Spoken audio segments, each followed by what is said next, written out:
Bismillah, alhamdulillah, wassalatu wassalamu ala rasulillah wa ala alihi wa man wala, asyhadu an la ilaha illallah wa asyhadu anna muhammadan abduhu wa rasuluh. Tabiqan wal akhwat yang semoga Allah muliakan, kita akan lanjutkan pembelajaran kita ya dalam bab fikih ibadah ini. Insyaallah kemarin kita sudah membahas bab tata cara mengusap khuf, sifat mashil khuf, jadi tata cara mengusap khuf ya. Tapi sebelum kita lanjutkan ya, saya ingin sampaikan sedikit yang penting, bahwasanya mengusap khuf ini ya, mengusap khuf ini adalah bagian dari akidah. Bagian dari akidah. Nah, bagaimana ceritanya kok mengusap khuf ini bagian dari akidah, kan sementara mengusap khuf ini adalah fikih. Kenapa masuk ke dalam akidah? Sebagaimana yang disampaikan oleh oleh Ja'far At-Tahawi di dalam kitabnya Al-Aqidah At-Tahawiyah, bahwasanya mashul khuf adalah min usuli ahli sunnah wal jamaah. Mashul khuf adalah di antara akidahnya ahlu sunnah wal jamaah. Mengapa? Karena orang-orang Syiah Rafidah, Syiah Itsna Asyariyah yang membenci sahabat, yang mencela sahabat, mereka tidak menerima atau tidak meyakini adanya pensyariatan mashul khuf, tidak meyakini ada syariat mengusap khuf. Nah, maka karena kita menyelisihi mereka ya, karena kita yakin bahwasanya mashul khuf ini ada sebuah hadisnya ya, bahwasanya ketika Al-Mughirah bin Syu'bah, beliau ingin melepas sepatu Nabi SAW ketika Nabi berwudu, kata Nabi Sallallahu Alaihi Wasallam, da'huma, biarkan keduanya, biarkan sepatu itu, fa inni adkhaltuhuma tahirataini, karena aku memasukkan keduanya dalam keadaan suci. Famasaha alaihima, maka Nabi SAW mengusap kedua buah khufnya tadi ya. Jadi intinya ikhwafillah, mashul khuf ini masuk ke dalam bab akidah walaupun dalam bab fikih. Kenapa? Karena kita menyelisihi Syiah ya dalam bab ini ya. Wallahu a'lam ya. Mudah-mudahan ini sebagai mukadimah yang penting ya, saking pentingnya bahwasanya bab ini adalah masuk ke dalam bab akidah. Wallahu a'lam. Nah, kemudian ikhwafillah, sekarang akan kita coba ini membahas bab tentang syurut al-mash, syurutul mash. Mohon maaf, saya ulangi. Ayo. Syurutul mashi. Syurut ini adalah syarat-syarat. Jam'u dari syarat. Syarat-syarat. Al-mash yang mengusap. Syarat dalam syariat mengusap itu bagaimana? Ada syarat-syaratnya. Maka yang kemarin kita sampaikan ya, bahwasanya mengusap khuf ini ada syarat-syaratnya. Syarat yang pertama adalah labsu ala taharatin kamilatin. Menggunakannya, memakainya ya. Memakai khuf ini atau memakai imamah ini ya, memakai khimar ini ala taharatin kamilatin, ketika atau pada waktu ya, pada toharoh, keadaan suci, bersuci, kamilah, sempurna. Jadi maksudnya adalah boleh mengusap khuf itu ketika kita memakai khuf itu dalam keadaan suci. Jadi memakainya kita dalam keadaan suci. Misalnya begini, kita berwudu, wudu biasa ya, wudu seperti biasa. Setelah selesai, baru kita pakai sepatu yang menutup mata kaki, itu khuf tadi. Nah, karena kita memakai sepatunya setelah berwudu ya, setelah berwudu, kemudian kita batal. Nah, kita berwudu lagi. Tapi wudu ini boleh, wudunya boleh dengan cara mengusap khuf. Mengusap khuf, tidak melepasnya. Paham ya? Jadi boleh mengusap khuf ini. Kenapa? Karena memakai sepatunya ini dalam keadaan setelah berwudu, dalam keadaan toharoh. Ini sebagaimana yang tadi saya sampaikan ya, bahwasanya Mughirah ingin membuka sepatunya Nabi Sallallahu Alaihi Wasallam, tapi kata Nabi SAW, dahuma fa inni adkhaltuma tahirataini, biarkan kedua khuf ini karena aku menggunakannya dalam keadaan suci ya, dalam keadaan bersih ya. Famasaha alaihima, maka Nabi SAW mengusap kedua buah khuf tadi. Faham ya? Ini yang dimaksud dengan memakainya dalam keadaan toharoh. Kemudian di sini ada kalimat sempurna. Toharoh yang sempurna. Maksudnya begini. Kita berwudu. Kita apa? Wudu. Nah, sampai kaki kanan kita cuci. Kaki kanan kita cuci ya. Nah, ketika kaki kanan dicuci kan nanti kaki kiri nih. Kaki kiri kan dicuci ya. Nah, sebelum di kaki kiri cuci kita pakai khuf. Pakai sepatu. Jadi pakai dulu sepatu, kemudian cuci kaki kirinya, pakai lagi sepatu yang kiri. Maka ini tidak boleh. Kenapa? Karena belum kamilah, tidak sempurna ya. Jadi memakainya dalam keadaan suci yang sempurna. Jadi tidak boleh memakainya dalam keadaan toharoh yang tidak sempurna. Itu yang dimaksud dengan kamilah ya. Wallahu a'lam. Kemudian selanjutnya ini wa yabtulul mashu bi khal'il khuf'i ba'da al hadasi. Wa yabtulu batal. Ini batal. Al mashu yaitu mengusap. Bi khal'i al khuf'i. Bi khal'i itu melepas, dengan melepas. Al khuf itu khuf ba'dal hadasi, setelah ba'da itu setelah al hadas ya, setelah berhadas. Jadi batal syariat mengusap khuf itu dengan melepas sepatu tersebut setelah hadas. Misalnya begini. Kita wudu ya. Kemudian kita pakai sepatu kan ya. Pakai sepatu. Kemudian setelah pakai sepatu kita batal. Nah, setelah batal kita berwudu lagi. Wudu dengan mengusap gitu kan ya, dengan mengusap. Boleh ya, boleh. Nah, setelah wudu dengan mengusap kemudian kita batal. Nah, setelah batal ini kita buka sepatu. Kita buka sepatu. Nah, maka setelah buka sepatu ini kita berwudu. Kita lagi apa? Ke sini ya. Kita berwudu. Nah, maka berwudu itu tidak boleh mengusap ya, tidak boleh apa? Mengusap. Kenapa? Karena sepatunya sudah dibuka. Jadi kita sudah buka sepatu ya dalam keadaan batal, kemudian pakai lagi, maka ketika kita akan berwudu tidak boleh kita mengusapnya, tapi harus membuka dan mencuci kaki kita. Paham ya? Karena kita sudah membuka sepatu itu dalam keadaan berhadas. Paham ya? Ini maksudnya perkataan tadi ini. Wa yabtulul mashu bi khal'il khuffi ba'dal hadas. Ini yang maksud yang tadi saya sampaikan ya. Kemudian pertanyaannya selanjutnya. Bagaimana ketika kita sudah berwudu ya? Kemudian pakai sepatu. Kemudian setelah itu batal. Nah, kemudian kita berwudu lagi ya. Wudu dengan mengusap. Dengan apa? Mengusap. Nah, kita belum batal nih. Wudu dengan cara mengusap. Kita belum batal. Kemudian kita buka sepatu dalam keadaan suci ya, kita dalam keadaan belum batal. Kemudian kita membuka sepatunya. Apakah batal wudunya? Apakah batal wudunya? Gitu ya. Maka mazhab Hanabilah ya, mazhab Hambali, mereka mengatakan batal wudunya. Batal wudunya. Ulama yang lain juga mengatakan batal wudunya. Kalau Imam Syafi'i mengatakan dia tidak batal wudunya, tapi segera dia cuci kakinya kalau sudah melepas sepatu tadi. Jadi kalau wudunya dalam keadaan mengusap khuf, kemudian dia buka khufnya, maka ketika dia membuka harus dicuci kakinya. Begitu kata Al-Imam Syafi'i dalam Qaul Jadidnya. Begitu pula kata ulama-ulama Hanafiyah, cuci kakinya ya. Bahkan saya pernah bertanya kepada seorang syekh, seorang guru ya, di orang Yaman beliau, ketika beliau mengajarkan ya kepada saya fikih Syafi'iyah.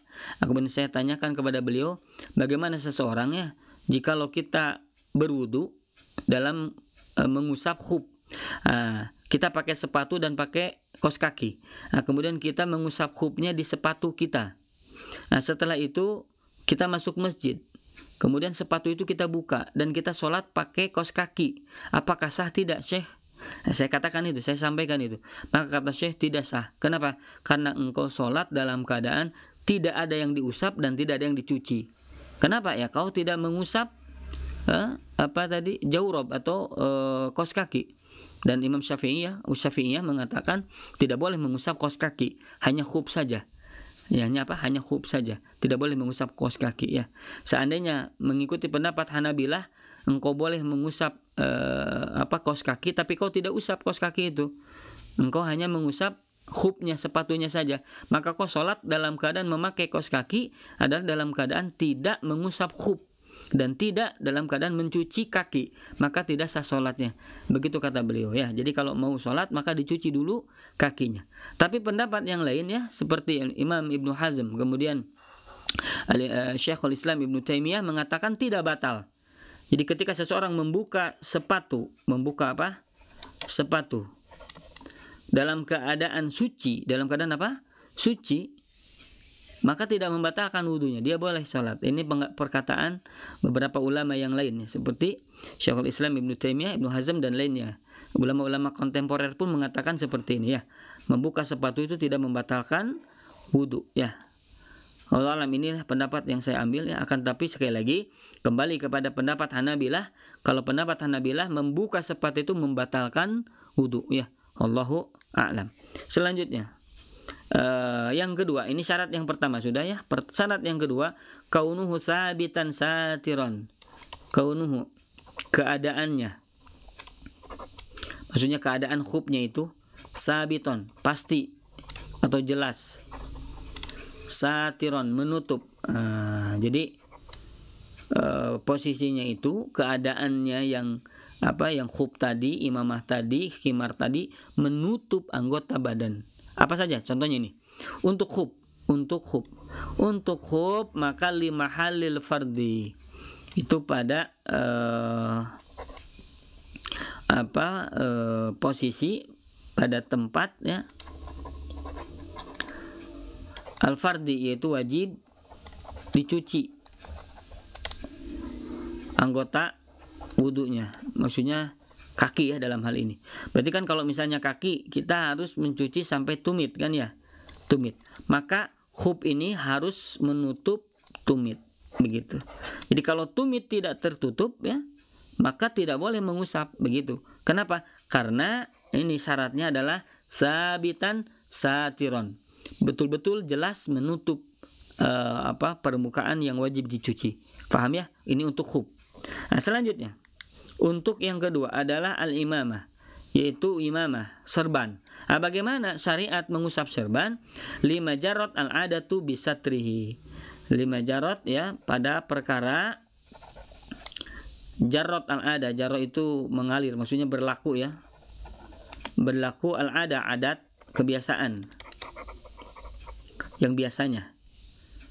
Bisatrihi, menutupnya. Maksudnya apa?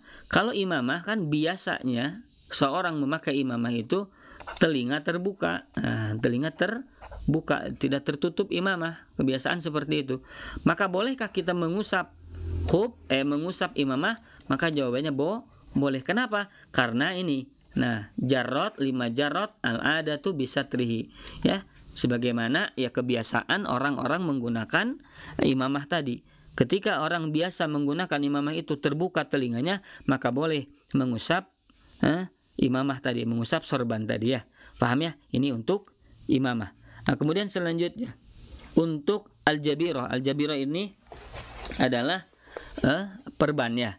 Maka liqadril hajati faqat. Pada kadar al-hajah, keperluan faqat saja ya. Jadi untuk jabirah, untuk perban ya kita mengusapnya ketika Ketika ada luka, kemudian kita tutup ya, menutup lukanya itu ya sesuai dengan kehajat, sesuai dengan keperluan. Jadi misalnya ini tangan ya, di tangan ini sikut ya, kemudian dia lukanya segini nih, dia lukanya sini, ini luka, kemudian ditutup sampai dari sini sampai sini, maka ini tidak boleh. Jadi tutup aja sampai keperluan yang dia ingin tutup, yaitu lukanya ya, sesuai dengan luka. Ini maksudnya liqadril hajati faqat ya, ini sesuai dengan keperluan saja, itulah yang ditutup, begitu ya, maka itu boleh diusap. Kemudian yang selanjutnya adalah al-khimar. Al-khimar itu kerudung. Nah, bagaimana cara mengusap kerudung? Adalah midaron tahtal halki.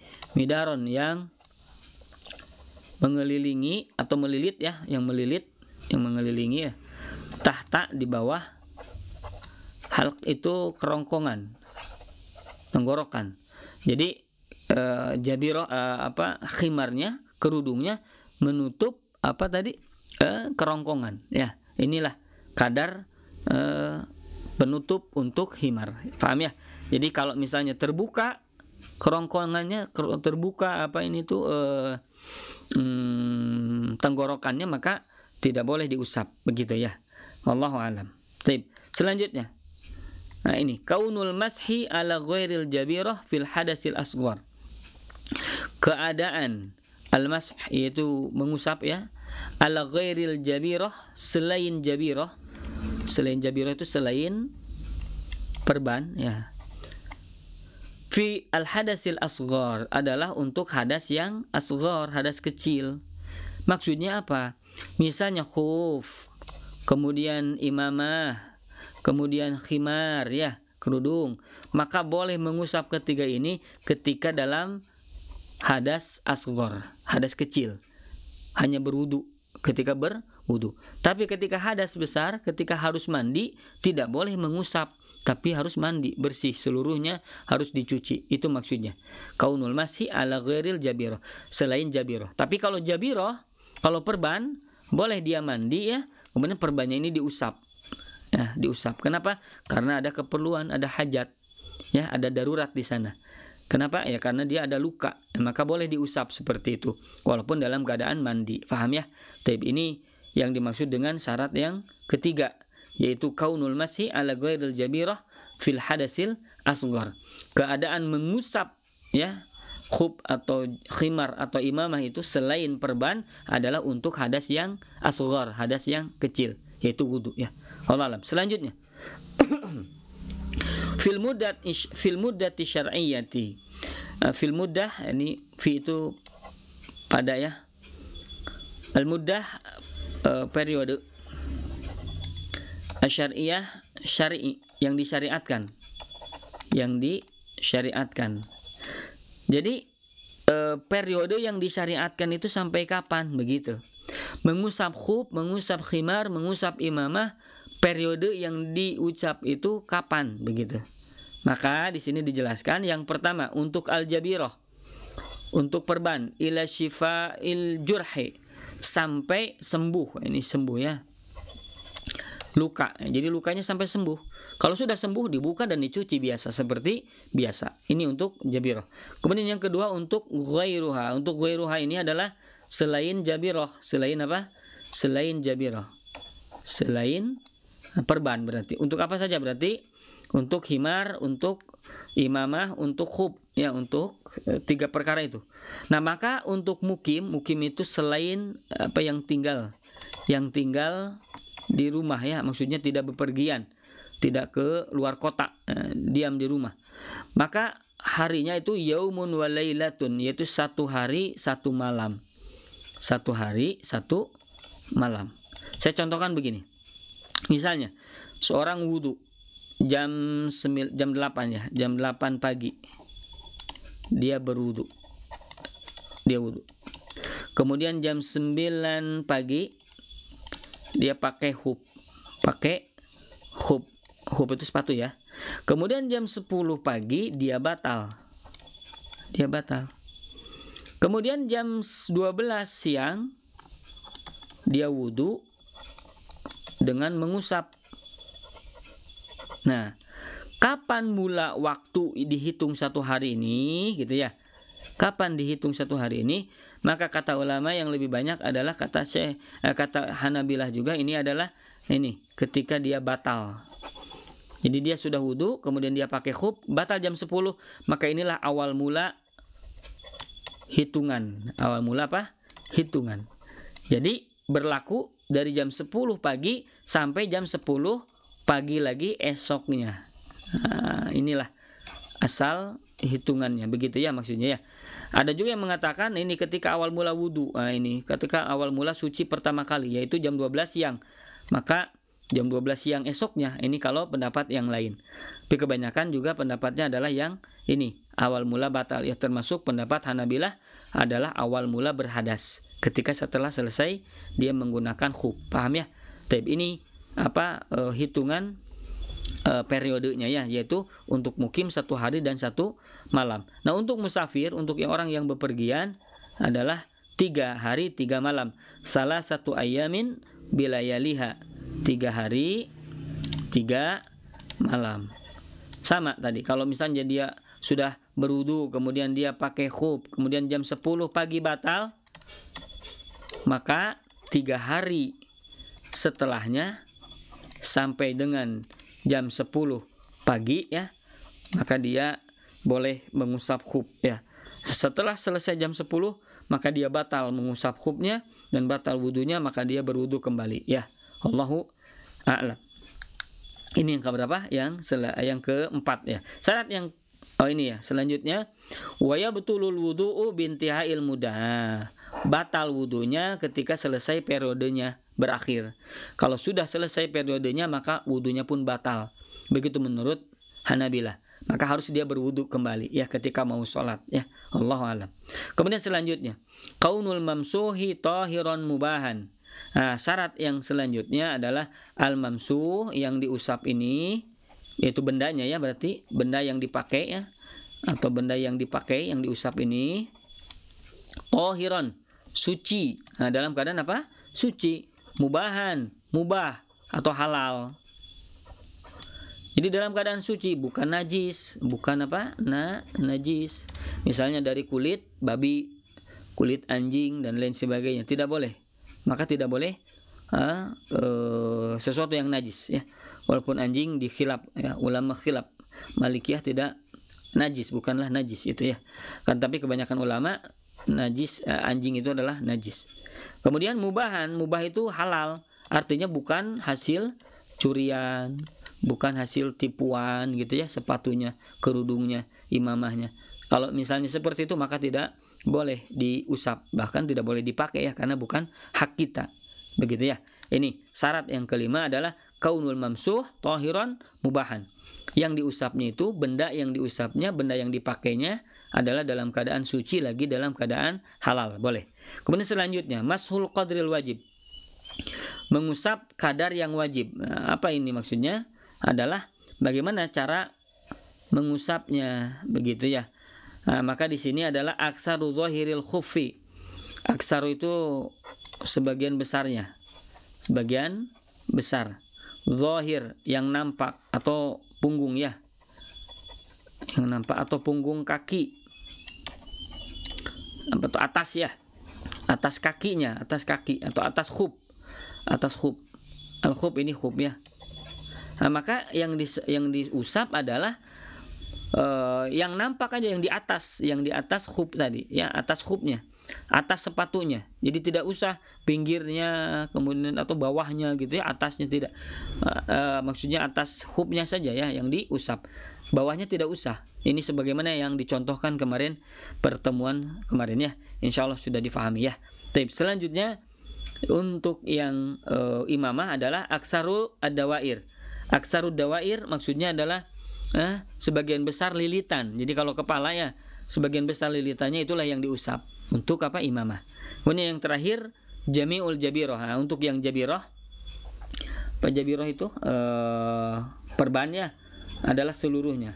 Jadi kalau misalnya saya contohkan lagi ya, misalnya ini tangannya, nah ini apa ini? Sikut ya. Nah, maka ini yang luka. Nah, ini luka misalnya. Ini sampai pergelangan, ini pergelangan. Nah, ini yang lukanya, maka yang diusap adalah seluruhnya, baik depannya maupun belakangnya, begitu ya.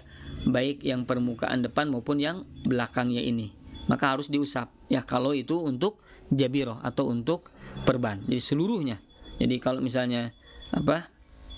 Luka, maka seluruh permukaannya harus diusap. Seandainya itu memang wajib untuk dicuci gitu ya, maka diusap seluruhnya. Baik.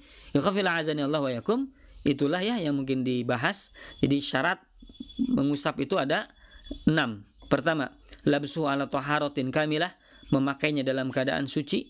Yang kedua, kaunuhu sabitan satiran, adalah keadaan yang diusapnya itu betul-betul menutup dengan sempurna anggota yang wajib ditutup ya, kecuali imamah. Kecuali apa? imamah, yaitu seadanya atau sebiasanya atau kebiasaan orang menggunakan imamahnya. Boleh tidak terbuka boleh terbuka telinganya. Bahkan telinganya kalaupun terbuka tidak perlu dibersihkan atau tidak perlu diusap. Kenapa? Ya karena ini adalah pengganti dari kepala. Betul, telinga itu bagian dari kepala, tapi ketika mengusap mengusap imamah, mengusap sorban, maka gugur mengusap telinga, ya. Wallahu alam. Kemudian untuk khimar tadi adalah sampai melilit ke leher, begitu ya. Kemudian syarat yang ketiga ini adalah mengusapnya itu adalah untuk hadas kecil. Hadas yang kecil, bukan hadas besar. Kalau junub dia wajib mandi. Batal itu mengusapnya. Kecuali jabiroh, kecuali perban, maka dia masih boleh mengusapnya dalam keadaan mandi, ya. Taib. Selanjutnya, fil mudah syar'iyah. Periode atau jangka waktu mengusap itu kapan?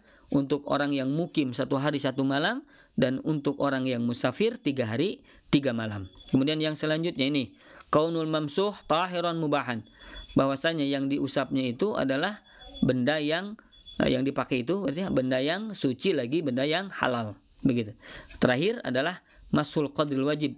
Mengusap kadar yang wajibnya adalah untuk qub, ya, sebagian besar dari bagian atas yang nampak, tidak bawahnya, ya. Kemudian yang untuk imamah adalah sebagian besar lilitannya, dan juga begitu pula khimar, ya, kerudung. Dan terakhir jami'ul jabirah, yaitu untuk perban adalah seluruh permukaan perban, ya. Wallahu alam. Itu 6 syarat tentang syurutul mashi, syarat-syarat mengusap, ya. Wallahu alam. Aqulu qouli hadza wa astaghfirullah li wa lakum.